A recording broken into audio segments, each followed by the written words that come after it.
So, welcome to another episode of Coming to Your Senses, where we talk about navigating the labyrinth of the mind and emerging victorious. And today I'm joined by another dear friend of mine, Johnny Cass, all the way from Australia, who is being such a hero, being up at this time of night, your time, and coming and having a conversation. I'm extremely grateful, Johnny. Thank you so much for being here.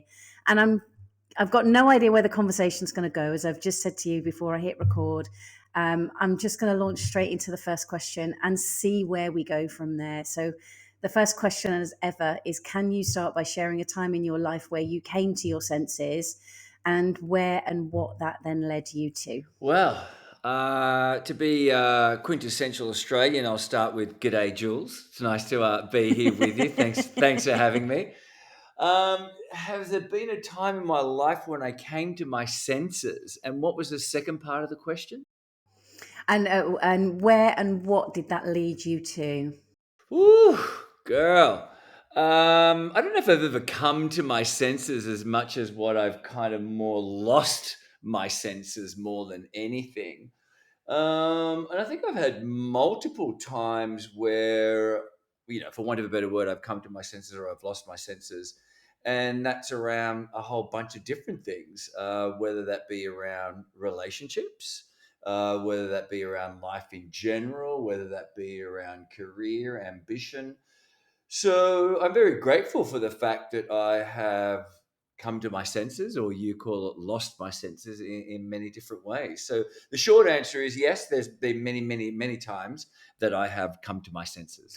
And what do you notice? Is there a pattern with those things that is that moment where you uh, awaken to what's going on, whether it be relationships or work or ambition, that then takes you on a different trajectory, or does it just give you a deeper insight into something or clarity around it? What kind of tends to happen for you if there is a theme? I love that question.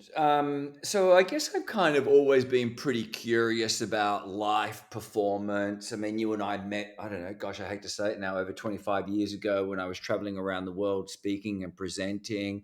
And without a doubt, one of the things that I was drawn to about you was your curiosity and your desire to have an understanding around life. And so I think in regards to me, yeah, that's a great question. In regards to the patterns around when have I come to my senses, it's been a couple of things. So it's either because I've been curious that I've wanted to evolve and grow. So it's just because I've wanted to expand my mind. But if I'm really honest, 9 times out of 10, I've come to my senses more or less out of a crisis. Let's be really honest. It's been some, which is kind of great but annoying at the same time, right? Because there's like the benefit of hindsight, but it was like, Jesus, can't I just have the benefit of foresight moving forward in the future? Do I have to just learn from the past all the time? So yeah, the truth is, I normally come to my senses out of a crisis, and there is a good saying that says, "Never waste a good crisis." And it's in those moments where if we feel like we're drowning, and I've certainly had times in my life when I felt like I've been drowning, or even sometimes just treading water, if we can step back for a second and stop asking ourselves, why is this happening to me? And, we find ourselves, well, I certainly have, being the victim to it or falling into the drama. If we can just step back and you can go, hang on a minute, if I'm going to go by the principle that everything is happening for my better good and start asking myself, why is this happening for me? Then we start to get different answers and we get to have different realizations. So I can give you a personal example. A few years ago, I was in a relationship. Let's just use relationship as a perfect example. I was in a relationship. I'd been in that relationship for about 7 years, and we'd landed in a place that I wasn't really happy with. And I remember saying to my partner at the time, look, this is not where I want to land. This is not where I want our relationship to land. And I said, I want a thriving relationship. And if we can't make it together, then I want something different. Anyway, long story short, we ended up breaking up. And so here I was, I put it out to the universe, life, myself, whatever it is. I want a thriving relationship. I want a thriving life. and you think you're going to get one thing, but you end up getting completely another thing, right? So life doesn't always give us what we want, it sometimes gives us what we need. And in those moments, if we can find the, I know I sound really cliched, if we can find the lessons, that's when we expand, we lose our senses, and we find our senses all at the same time. I love all of what you've said, and I think there's so many things in there that I'm just like, oh, talk about that.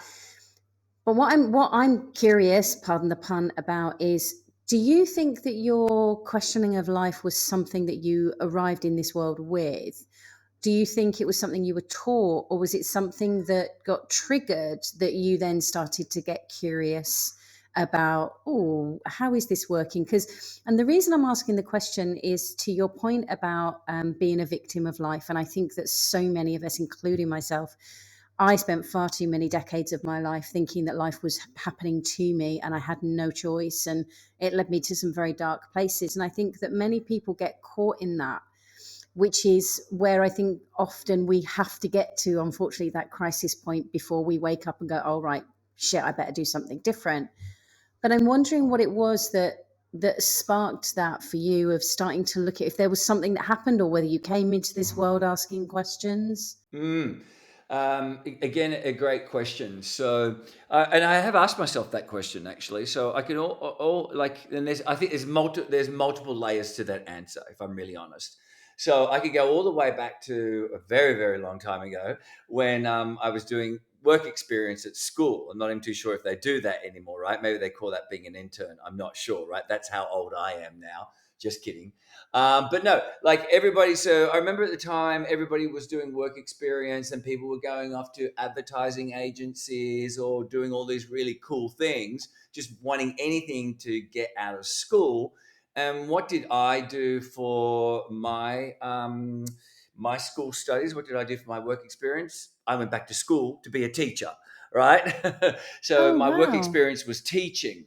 So I think I've always had that strand in me around teaching and leadership and mentoring, from a variety of different points of view. So even when I was like 16, my parents didn't grow up with a lot of money. So I worked at McDonald's and like I was flipping hamburgers faster than all the other kids. So then I got to teach them how to flip hamburgers better and faster for like 5 cents an hour, which is 2p extra an hour, right? So there's always been that kind of leadership strand, like even in personal training, et cetera, et cetera. So that's kind of, I guess, being outward facing.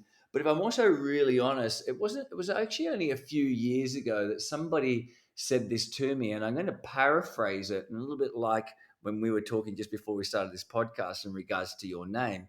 Somebody said something to me, and I went, "Oh, holy shit! Like that's actually quite accurate for me." And she said something along the lines of, you know, the only reason that you're, but not the only reason, but one of the reasons why you're coaching and mentoring a lot of people is because you maybe never got that in your life. And when she said that with me, boom, just something inside of me just really landed with me. And it made complete sense.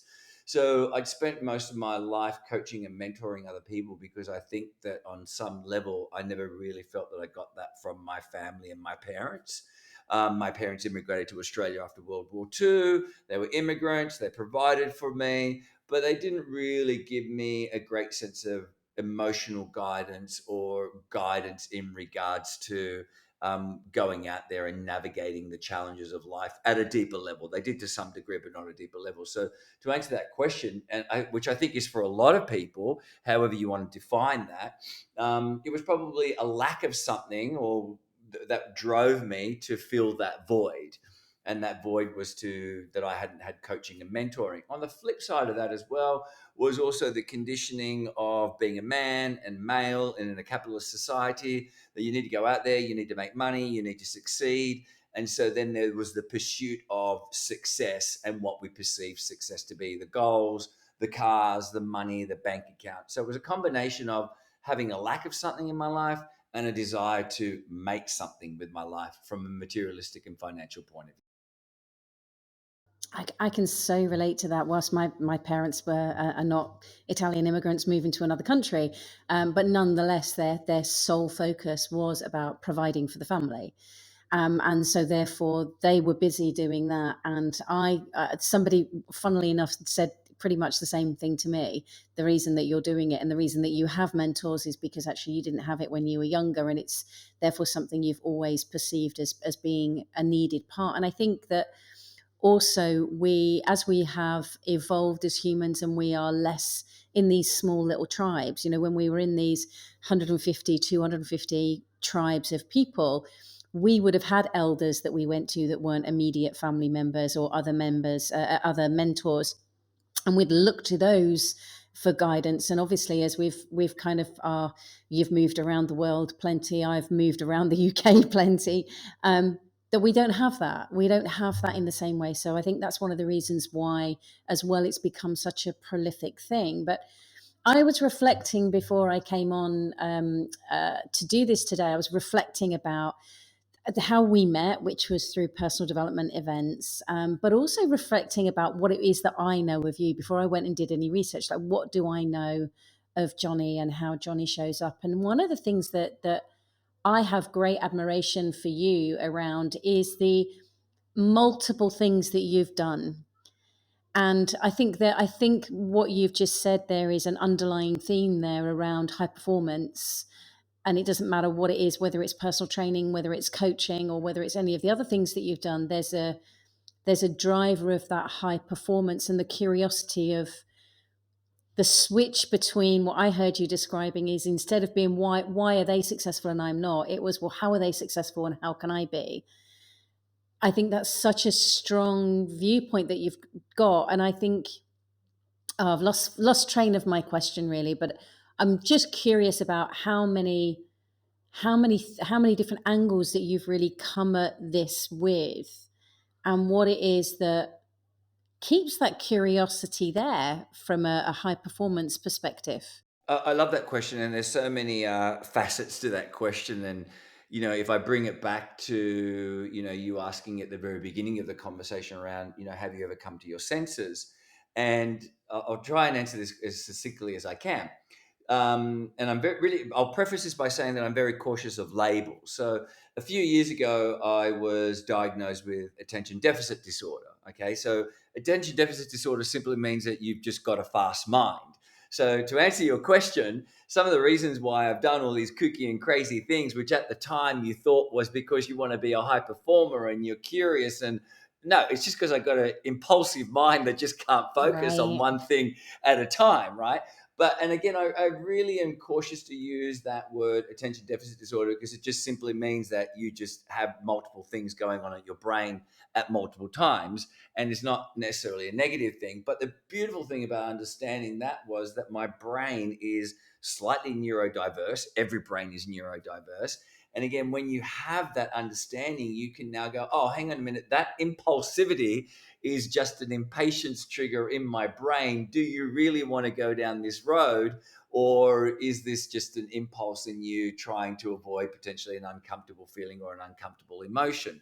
So, to answer your question, as I think with all of us, I've done various different things, whether it's personal training, whether it's television, film, property development, business. Had some businesses been successful, some of them have been absolutely disastrous.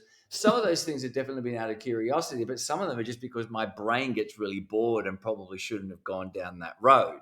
But again, as we said at the beginning of this conversation, that's the beauty of hindsight, which now when you have a little bit of wisdom, you can go, all right, well, let's put some foresight in place here as well. So I'm very grateful for that mind of mine that's curious and fast, because it's enabled me to travel the world. It's enabled me to meet you. It's enabled me to dive into personal development, human behavior. And at the same time now, I'd like to think that I can make smarter decisions about where I put my focus and attention. It makes a lot of sense, and interestingly enough, there's somebody else that you and I both used to work with, who I would automatically go there very similar in the sense that they are kind of, I think it's deemed as losing focus. It's deemed as being, flippant and moving around and all of this. But as you say, there's a curiosity to it. One, it might be a distraction, but actually there is a curiosity with how that's moving. And she's had a similar diagnosis. So, but it's what I think is more important about the label, more than anything else, is that you now know yourself better, and you know you're functioning better. And I think that that is a key factor of what we've actually been looking for all these years anyway. Um, is wanting to understand how we work so that we can understand how the world works a little bit more. And I think that there's probably many things in your life where you were told that they were inappropriate, wrong, not the norm. I certainly, funnily enough, one of the things that I was told off for a huge amount from family and from teachers was talking. And as I say to many school kids now, and yeah, I get paid for it now. So that's it's really interesting how those things can become a gift. And what I'm interested in is, do you think that that foresight comes from a process of reflection, a process of getting to know yourself more? Because not everyone learns from Mm. life. Totally, totally. And you said a couple of interesting things there. So, I couldn't help personally but pick up when you said, "Am I functioning? I'm functioning better." Well, the truth is probably not actually, but I'm functioning differently. So, Right. and the only reason I say that is I think because for a long time in my life, my drive was to be a better person, or my drive was to be functioning better. And I kind of just stopped that now. And I just realized that we've all got different levels of dysfunctionality on any given day. And I now don't try and get rid of the parts of me that I considered like dysfunctional or unhealthy or whatever. It's like, no, everybody, let's come along to the party. And I'm loving Nice. and accepting all of those different parts of me and go, well, I'm just functioning differently because the way that I was functioning 10, 20, 30 years ago, like even when I was speaking, it made sense that, the ADD part of mine loved to get on the stage and be spontaneous and be in that heightened, excited moment, which was great, which enabled me to be a great speaker and presenter. But I can still now speak and present. I just don't want to bring all of that anxiety with me and all of that, oh my God, which was just a part of that fast mind. So I just now function slightly differently. And so what that means for me is, yeah, ultimately my goal is to be just the best version of myself as what I can be in any of those moments. And I know that you speak a lot about confidence, for example. So for me, confidence comes down to the full acceptance of who I am, with all of those parts that in the past I might have pushed away or hidden from or whatever. And so now when somebody says, "You're an idiot," I'll say, "Yeah, sit down and I will tell you all the ways that I am an idiot." There's plenty of them. And so for me, that really just enables me to just be a lot more accepting of who I am, and just, to be in my own space, if that any of that made sense. Yeah, it does. And I was literally writing down before you said the word acceptance, and put question marks. I was going to ask about it. Is what I hear you describing is that there's a less of a judgment to the behaviors. There's a less of a there's that having that awareness of this is how I function doesn't make it a right or wrong. It's simply that understanding. To me, it's quite a liberating experience. The more I kind of go, oh, that's how I function.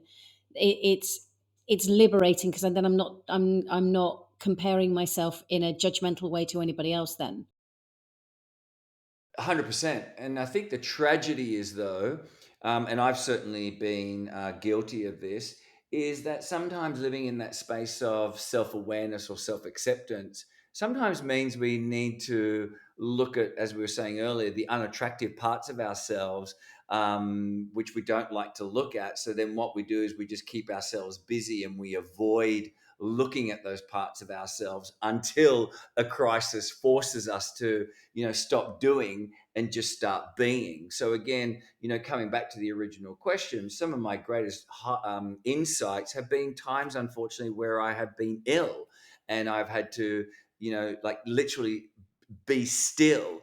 And we live in a society where the concept of being busy is so prevalent. Like you ask somebody and you say to them, how are you, and what's the first response? I'm busy. Everyone's freaking busy.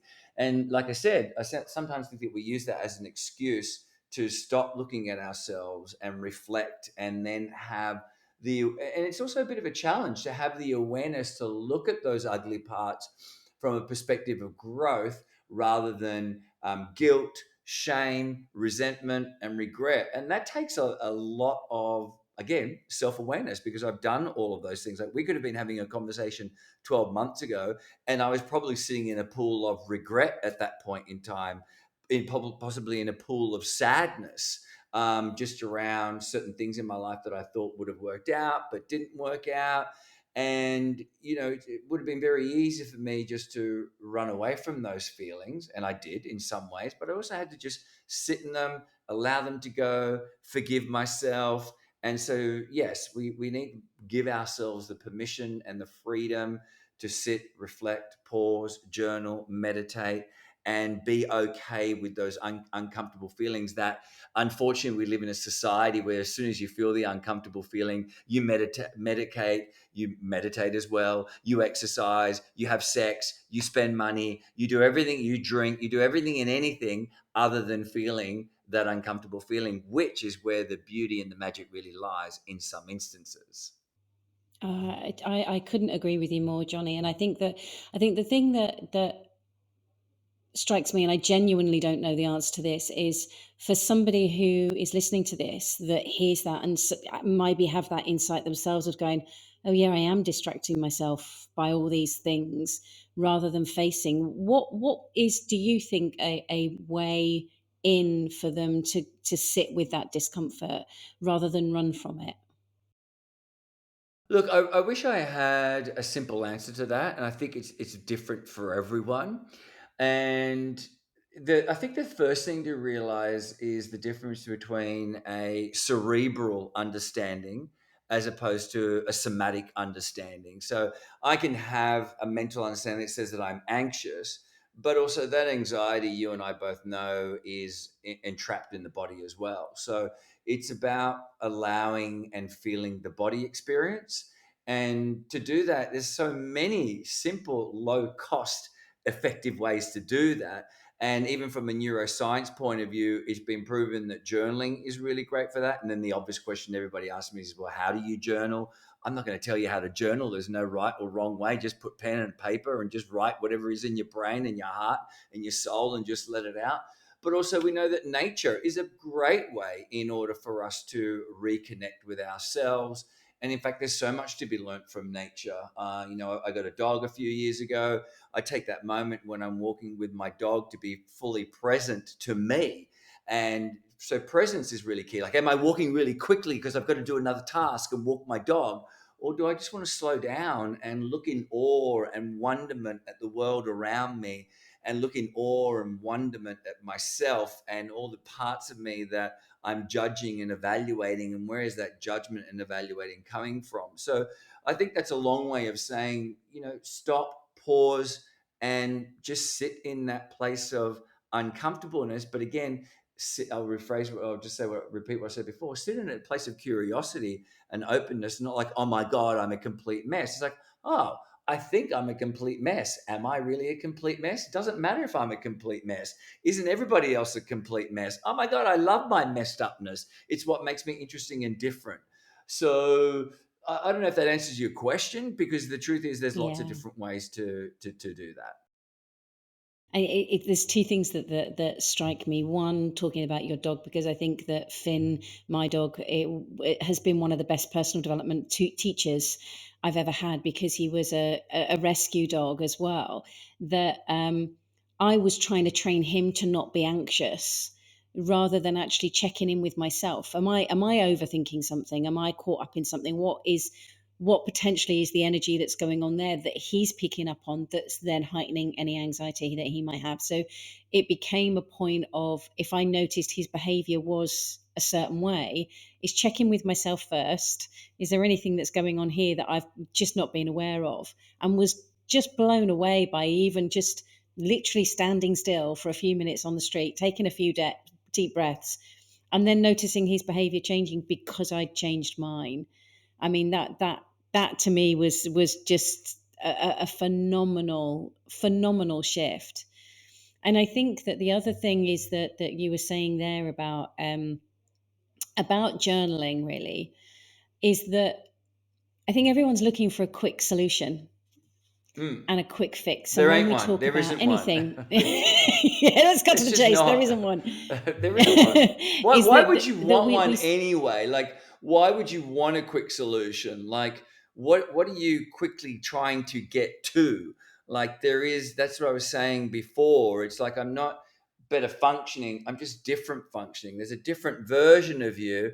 And like, we're trying to force this version of us, and it's just allow that version to come up. Like, we're just moving quicker towards our grave. Like, for what purpose? Well, I think that people are looking for this quick fix because they're sold an illusion that if you get the right teacher, the right coach, the right book, the right personal development course, awaken whatever the your medicine is that you're going toward, that then everything will be rosy and shiny and you'll never have a problem in your life. And it's just like that's just not life. You've just got to look at nature as a reference and looking at the seasons. I mean, I know that you're in a better quality of season than we are. You live in Sydney. You've got this amazing ocean right on your doorstep, but there's so many lessons there. It's never consistent, and it's always changing. It's always on the move. And I think that what flashed into my mind was a very old memory when you were talking about it. Was actually I was still working in theatre. That shows you how long ago it was. So that was more than 20 years ago now that I left that. And one of the guys I was working with had just come back from Tibet, and I'd never met anyone who'd been anywhere like that, let alone that he'd been studying with some monks. And I kind of heard this word meditation, but didn't really know what it was. And he gave me these very special books that you can only get from being there. And he said, "Go and have a read of those and sit and meditate." And I can remember being sat. I didn't read them properly. Of course, I didn't read them properly. That's an instruction manual. I don't do instructions that well. And I remember flash reading through them and then sitting down and being cross-legged and putting my hands in the mudra that they told me to do, and expecting that because I'd done those two things, that the thinking was going to stop and then all the magic was going to happen. And I'm not sure that I even lasted being sat on the floor for more than, I would be surprised if it was 3 minutes. And because the magic didn't happen, then, well, it's rubbish, and threw it away. And I think it's so important what you've just said. It's just the next bit of information that you're learning before the next bit of information, before the next bit of information. It's always an insight rather than information.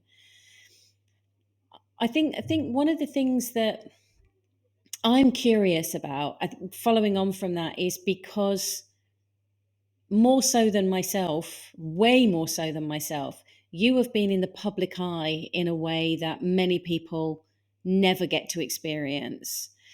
And I'm wondering, from an insight perspective, what you learned from those processes, because you were one of the first contestants on Big Brother USA, Australia.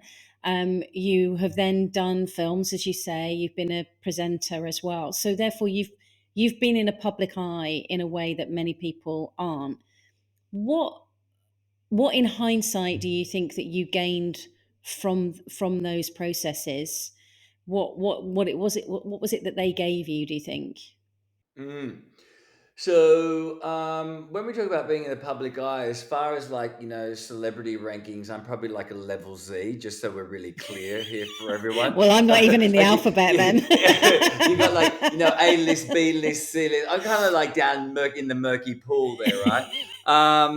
But look, but I have been in the public eye in many different ways, if I'm really honest. Like television, some stuff in films. Speaking and presenting, being an international speaker, being on stage, speaking to 2, 3,000, 5,000, 10,000 people at various times. So there has always been an element of me that has craved and desired and wanted and needed that public adoration. This goes back to our original comment around, when I was sharing with you about getting into teaching and speaking and things like that. And look, I'm going to be really transparent and really honest. Originally, as with most things, when I was getting into, speaking, presenting, television fame, it was to fill a void that was missing in my life. It was filling a void of validation, external validation, the applause, and all of those kind of things. And remember, when I set out on this journey, it was a journey around defining what success was for me. And you say to life, I want to be successful, make me successful. And life says, all right, I'm going to give you that. And you think you get one thing, but you get another. So here I was traveling around the world, getting the applause, 2,000 people, random strangers coming up. Oh my God, you're amazing. Can I get a photo with you? Blah, blah, blah, blah. But then you go back to your hotel room at nighttime, and the only two companions that you had were jet lag and loneliness.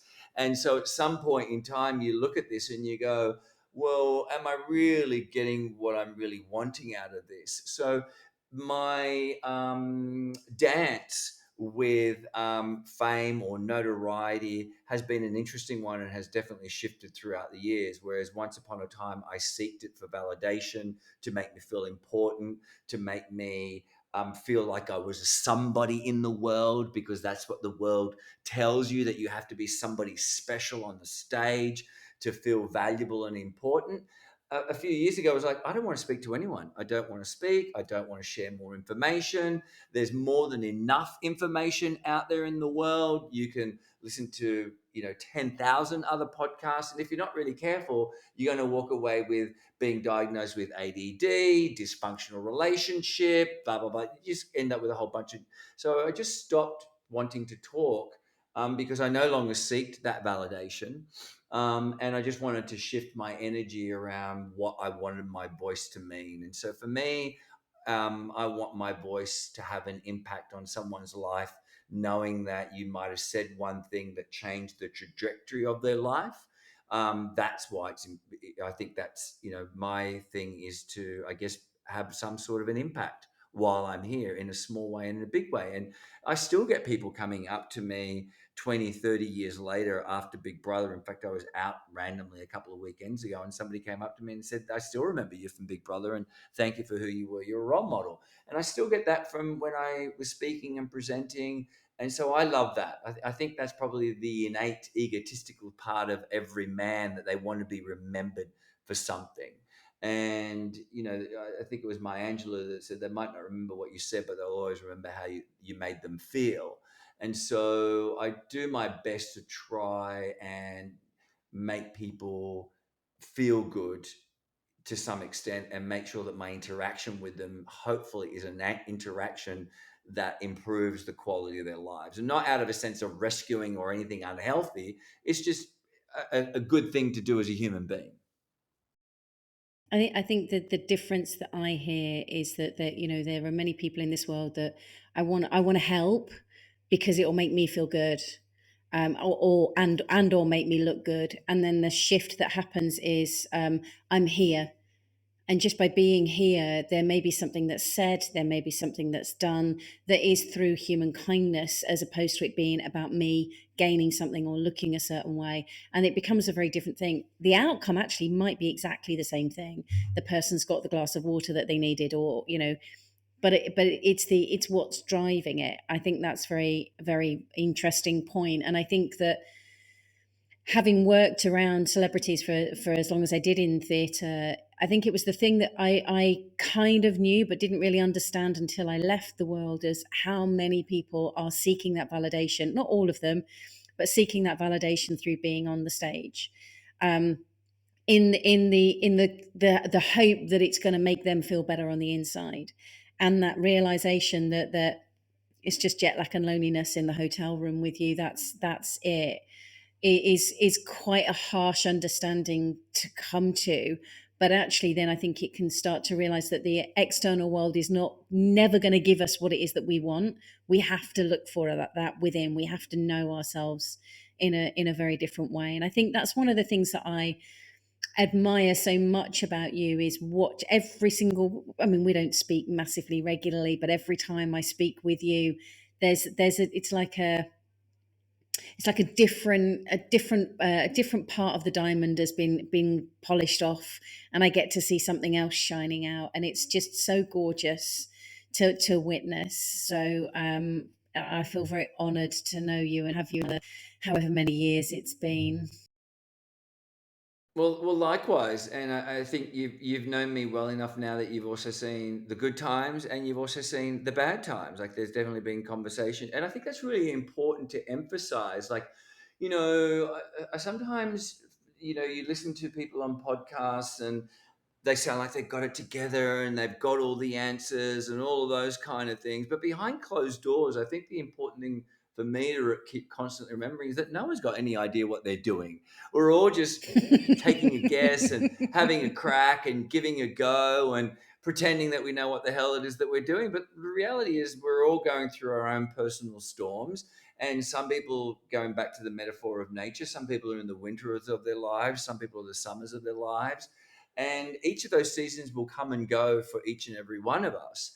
And wherever you're at right now is absolutely okay. I've had winters of my life that sometimes I thought, gosh, this is one hell of a long winter. When is this winter going to ever end? But if Was you that can when you were living remember in the the UK?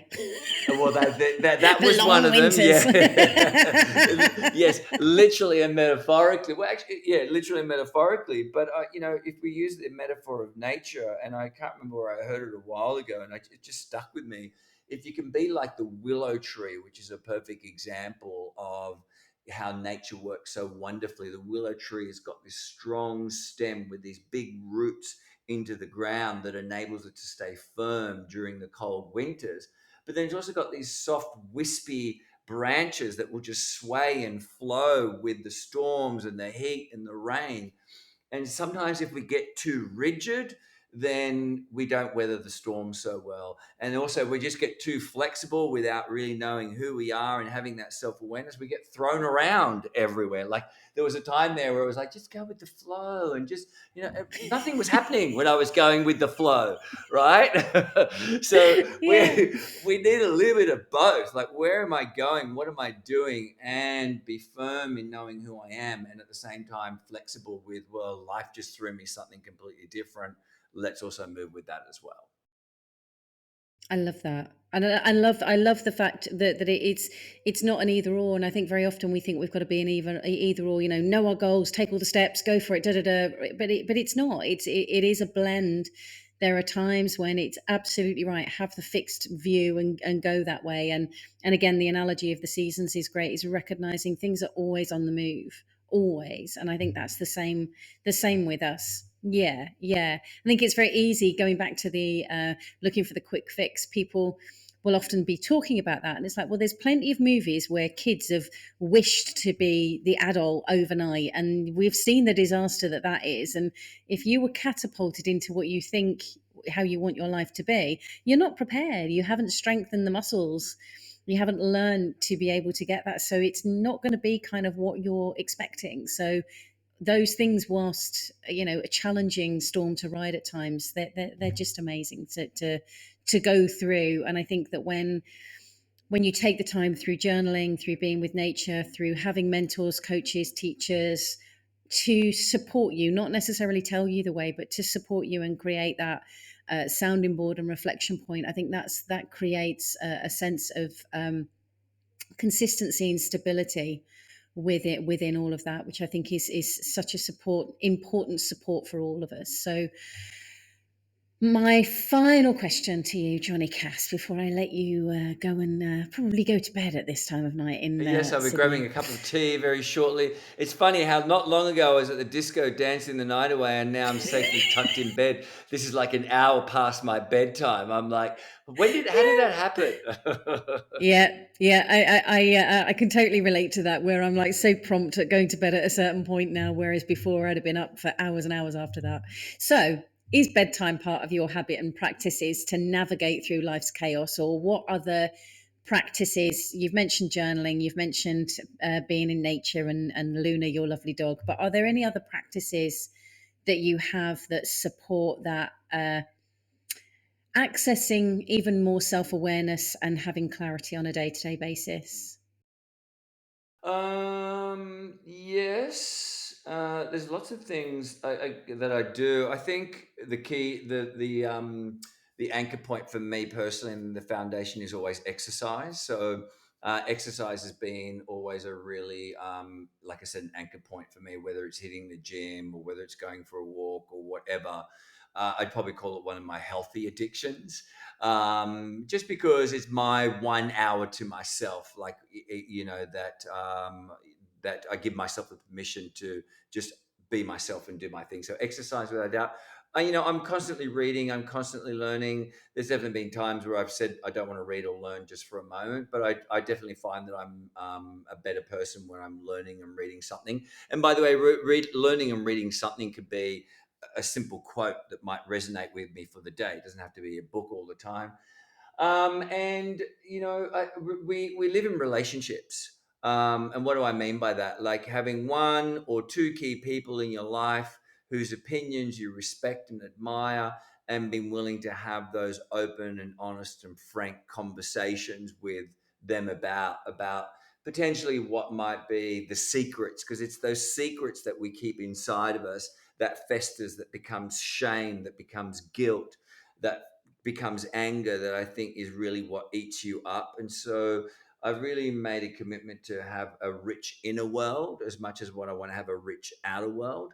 And so that means for me having one or two key people in my life who I can be open, honest, and vulnerable with, and know that they're not going to judge me, as scary as it might be to share those things that you've done that you've regretted or that you're ashamed about. So it's to live in relationship with a couple of good quality people in my life. I absolutely love that, Johnny, and I think that what it goes back to your point about sitting in the discomfort as well, because I think being really open and really sharing stuff that is has been churning away that you might perceive as a shameful secret that you're carrying, it takes practice to be able to open up, to be able to share that with somebody, and testing the boundaries of trust. And I think that it's not one of those things where you can just go, I've got this thing, here you go, and just dump it at somebody's doorstep. Correct. Actually, Exactly. it is Exactly. about contracting in with that of, I want to be able to share something with you. Is now the convenient time? Or, can we set up a space where we can do that? And I think that takes practice, and even the courage of just articulating that is huge. So, yeah, great. That's a great insight. And I think they say that a problem shared is a problem halved. And I think one of the reasons that is a truth is because through the articulation of your problem and having somebody else listen to it,